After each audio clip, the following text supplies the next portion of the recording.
Good morning to all. This is Amit Upreti, and our today's topic is ray diagram.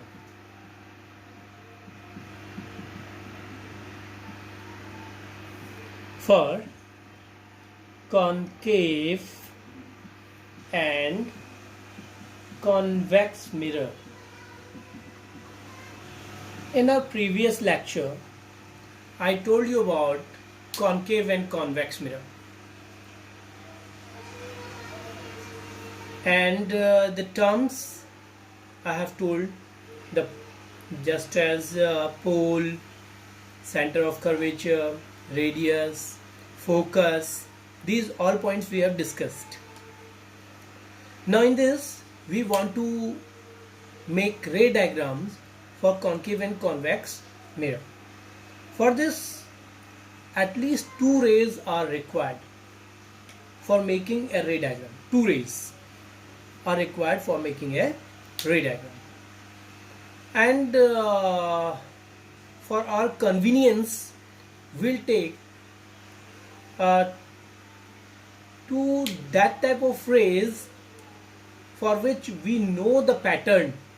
Means like this is concave mirror and the ray which is parallel to principal axis. Where does it go?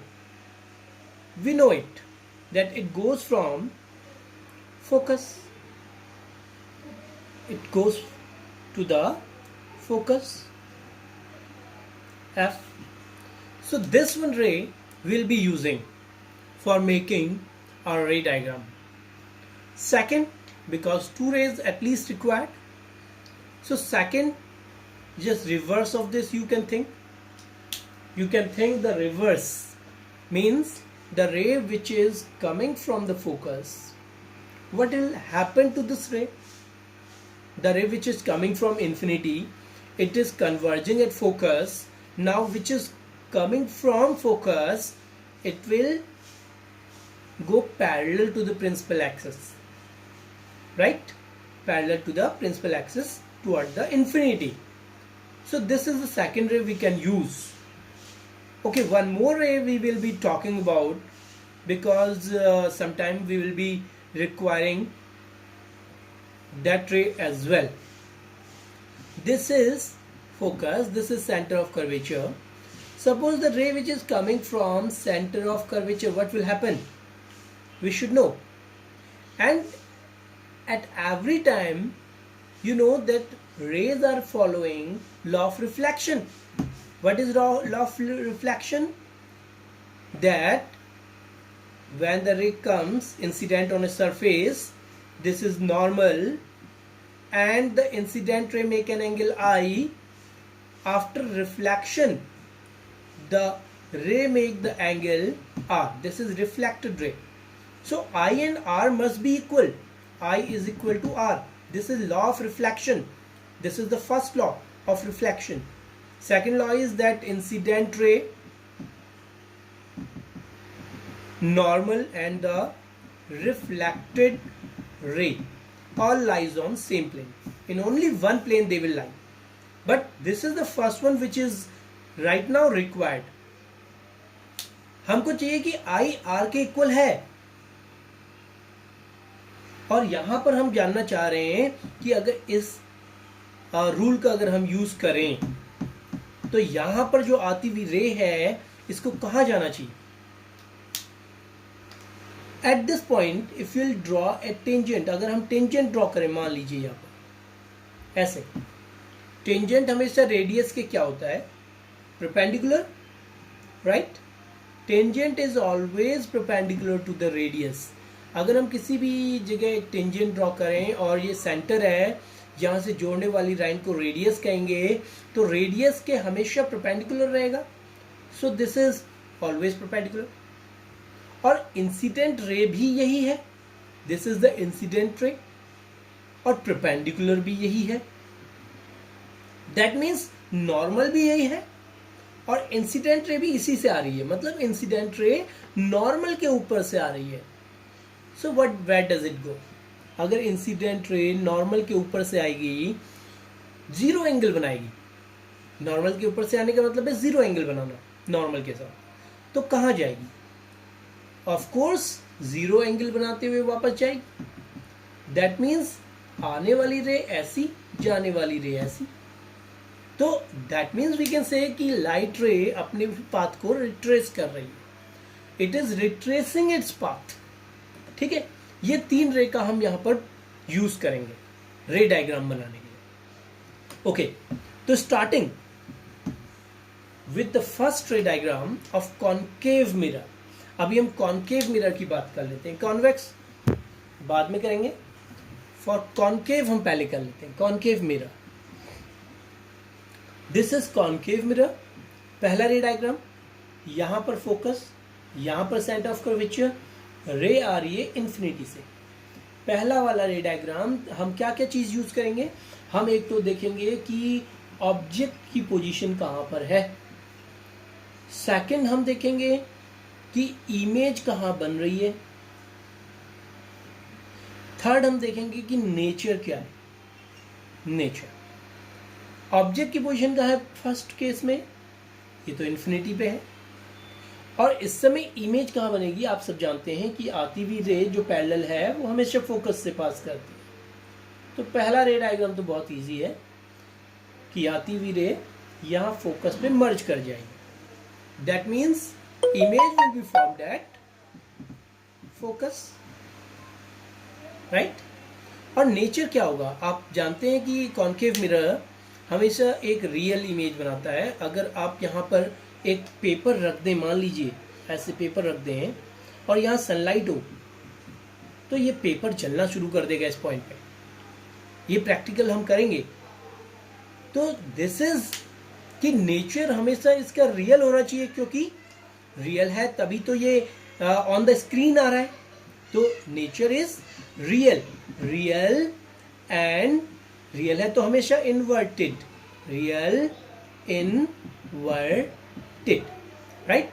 Object की position है infinity पे और this is object position infinity पे और image की position focus पे और nature real and inverted. This is first ray diagram complete, right.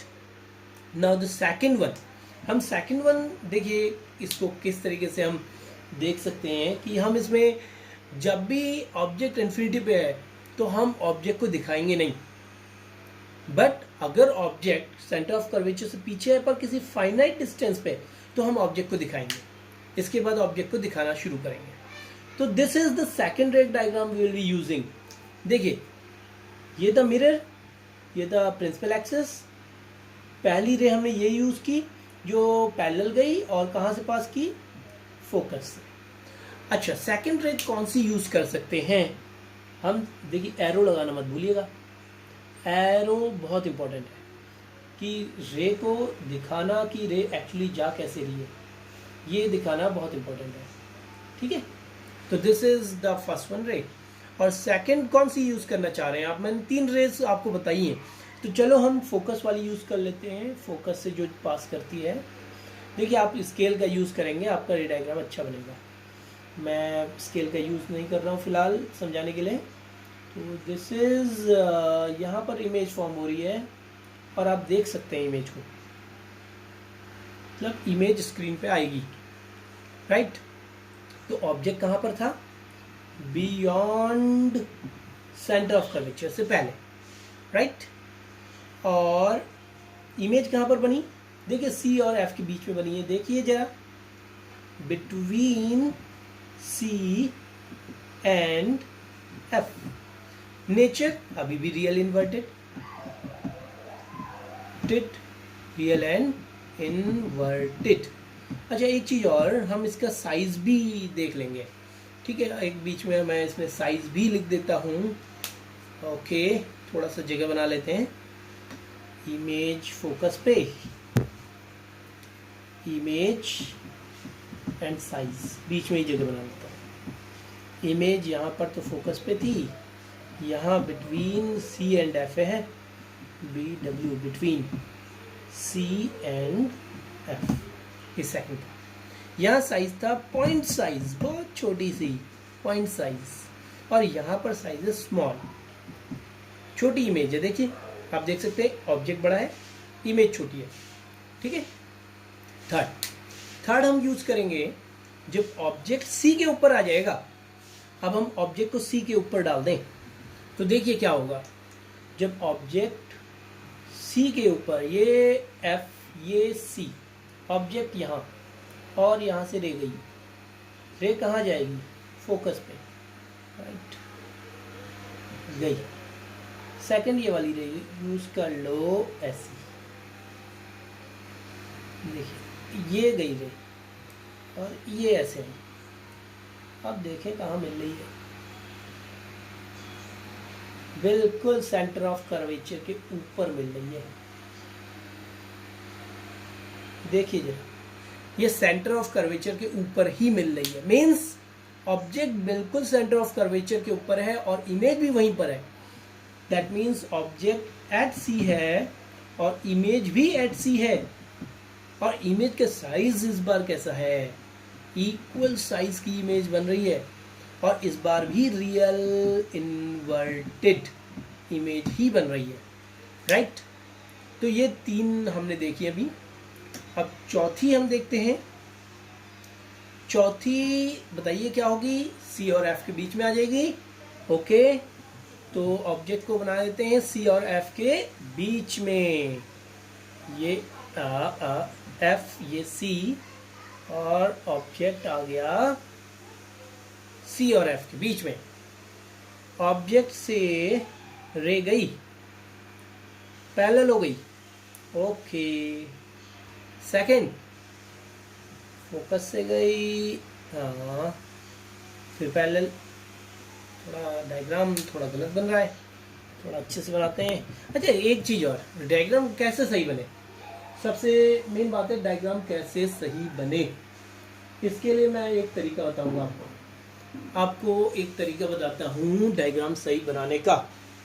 तो हमारे पास एक, मान लीजिए स्केल है।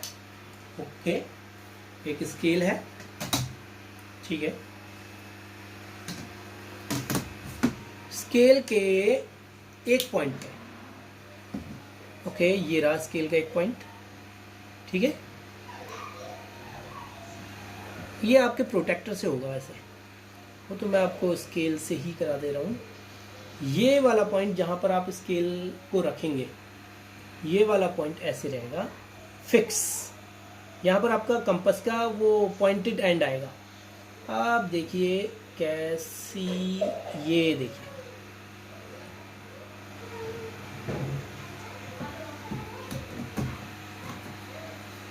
मिल गया ना? ओके, इसको एक लाइन खींच दें, ठीक है, खींच दी। तो क्या है ये एक मिरर है, राइट, और ये इसका सेंटर ऑफ कर्वेचर है। इसकी हाफ डिस्टेंस आप देख सकते हैं, हाफ मतलब 15 सेंटीमीटर आएगा। ये 30 सेंटीमीटर का स्केल होता है, तो 15 ये रहा, ये फोकस हो जाएगा। अब आप जो रे डायग्राम बनाएंगे बहुत अच्छा बनेगा। अब सी और एफ के बीच में क्या रहा था ना मैं, तो देखिए मैं इसी का यूज़ करके आपको बना के दिखाता हूँ। देखिए ये रे गई ऐसे सीधी पैरेलल, सबको पता है कि कहाँ से पास करेगी, ये पास करेगी फोकस से।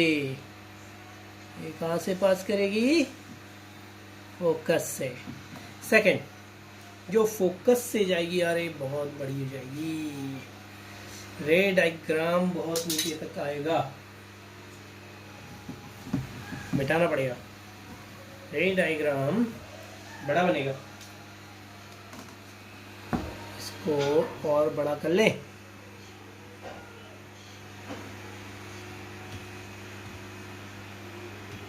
ये लो, अच्छा ये सी है, ठीक है।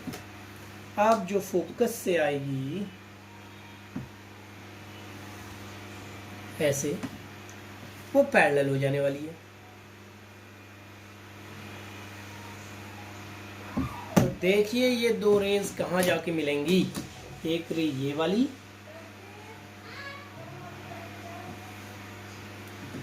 और एक रे ये वाली, देखिए कहाँ जाके मिलने वाली है, ऑब्वियसली सी से पीछे जाके मिलने वाली, राइट।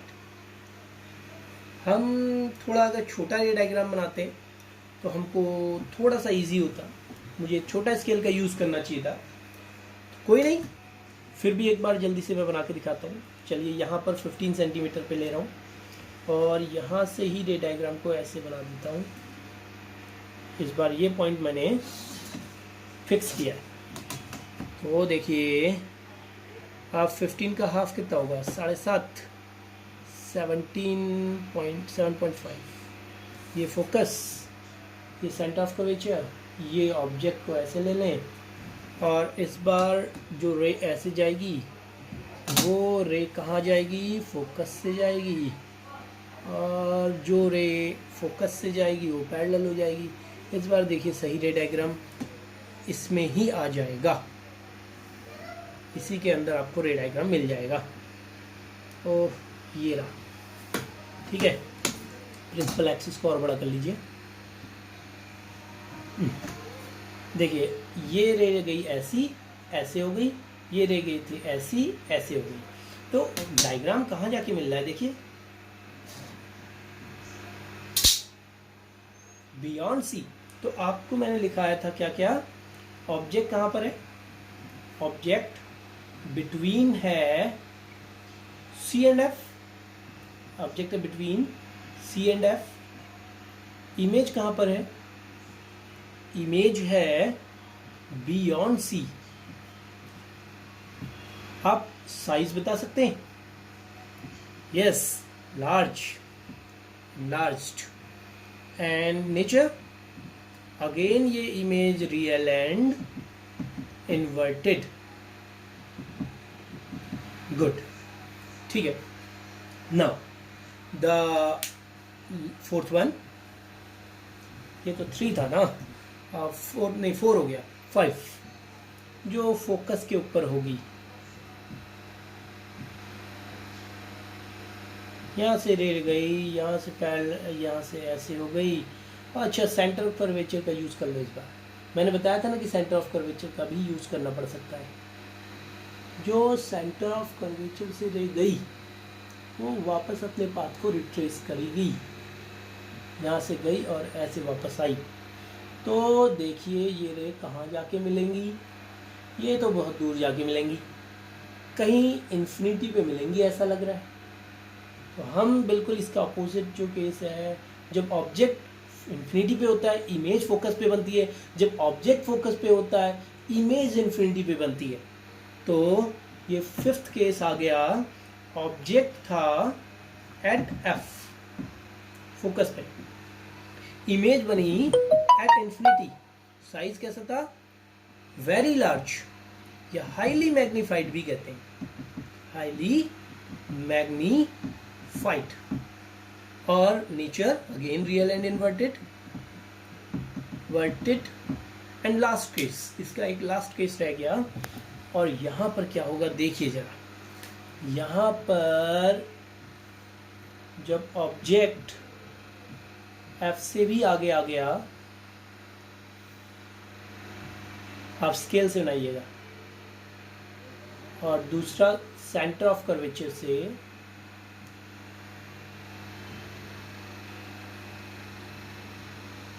तो पाथ को वापस रिट्रेस करें।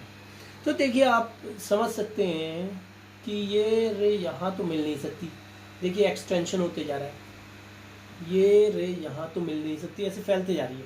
तो कहाँ मिलेगी, back side of the mirror मिलेगी ऐसे। तो तभी हम इसे डॉटेड बनाते हैं और हम इसे वर्चुअल नाम देते हैं। वर्चुअल मतलब जो स्क्रीन पे नहीं आ सकती, दैट इज वर्चुअल। तो 6th है जब एट नहीं, बिटवीन एफ एंड पी, ये पोल है बिटवीन एफ एंड पी। तो behind the mirror, behind the mirror, back side of the mirror, ये भी मैग्नीफाइड है, मैग्नीफाइड, बट ये है वर्चुअल एंड इरेक्ट। अब देखिए इरेक्ट इमेज, इसका यूज करते हैं हम जो महिलाएं हैं वो कॉनकेव मिरर का यूज़ करती है मेकअप के लिए, वो आईलाइनर लगाना हो या फिर जो और भी कई सारे प्रोडक्ट्स होते हैं वो लगाने रहते हैं, तो अच्छे से वो लग पाते हैं क्योंकि बहुत अच्छे से फेस दिख पाता है, आईज़ बहुत बड़ी बड़ी दिख पाती हैं। वैसे ही जो पुरुष हैं वो अपने शेविंग के लिए इसका यूज़ कर सकते हैं, तो शेविंग करते हैं और इस तरीके से इस मिरर का यूज़ होता है। ठीक है, तो दिस इज कॉनकेव मिरर। ना convex mirror we will talk about. Convex mirror के दो ही केस हैं, मैं फटाफट इसको लूँगा, मैं ज़्यादा बड़ा वीडियो नहीं बनाऊँगा। कॉन्वेक्स मिरर के दो ही केस हैं। पहला केस है ऐसे बनाइएगा ऐसे और ऐसे पॉलिश कर दीजिएगा, दैट मीन्स ये वाली साइड रिफ्लेक्टिंग है। पहला तो आप जानते ही हैं कि पैरेलल रेज इस तरीके से रिफ्लेक्ट होगी, ऐसा लगेगा कि वो किसी एक सिंगल पॉइंट से आ रही है और वो सिंगल पॉइंट फोकस कहलाता है। तो this is point size image. तो ऑब्जेक्ट कहाँ पर था? ऑब्जेक्ट किसी भी डिस्टेंस पे at infinity, sorry object at infinity था, इमेज एट फोकस थी, साइज पॉइंट साइज था या स्मॉल साइज था, स्मॉल साइज कह लीजिए, स्मॉल साइज था। और नेचर ऑफ कोर्स ये डॉटेड लाइन देख रहे हैं आप, तो वर्चुअल इरेक्ट। सेकंड केस, जब ऑब्जेक्ट कहीं पर फाइनाइट डिस्टेंस पे आ जाएगा, देखिए इसमें दो ही केस है। अब ऑब्जेक्ट किसी फाइनाइट डिस्टेंस पे आ चुका है, अब इसमें यहां सेंटर ऑफ कर्वेचर मान लीजिए, तो मान लीजिए जो रे सेंटर ऑफ कर्वेचर की तरफ जा रही हो, क्या वो अपने पाथ को क्या करेगी? वो अपने पाथ को रिट्रेस करेगी, मतलब ये यहीं से वापस लौट जाएगी, पर ऐसा लगेगा कि ये यहां से आ रही है। तो इसका मतलब इमेज कहीं यहाँ पर बनेगी, बिहाइंड द मिरर, मिरर के पीछे ही बन रही है। और इस बार इमेज छोटी है, देखिए अभी भी, तो ऑब्जेक्ट कहाँ पर है? At any finite point, finite distance, पहले इनफाइनाइट पे थी, अब any finite distance from mirror. Image कहाँ बन रही? ये पोल, ये focus, between pole and focus, pole and focus. Small है अभी भी और वर्चुअली इरेक्ट है। कहाँ यूज करेंगे? जैसे कि गाड़ी के लेफ्ट साइड राइट साइड में दोनों जगह एक शीशा होता है जिससे पीछे का दिखता है, पीछे का व्यू दिखता है, वो एनलार्ज व्यू होता है, मतलब बहुत सारी गाड़ियों को कवर करता है। तो क्यों? क्योंकि छोटा इमेज बन रहा है और इरेक्ट बन रहा है, गाड़ियाँ उल्टी नहीं दिख रही हैं आपको। अगर आप कॉन्केव लगा देंगे तो हो सकता है गाड़ी उल्टी हो जाए पीछे, तो इस वजह से ये वाला मिरर लगाया जाएगा हमेशा, कि जो गाड़ियों को सीधा ही रखेगा, छोटा रखेगा, ताकि बहुत सारी गाड़ियां दिख पाए, पीछे का बड़ा व्यू दिख पाए। तो हम इसे रियर व्यू मिरर कहते हैं, rear view mirror for vehicles. ठीक है, और इसे मॉल्स वगैरह में भी यूज करते हैं। ठीक है, गाड़ियों में कहीं पर ब्लाइंड टर्न्स होते हैं, ब्लाइंड टर्न्स में गाड़ियों को इजीली दिखा पाता है, तो वहां पर भी इसका यूज करते हैं। Thank you for watching, share, subscribe and like. Thank you.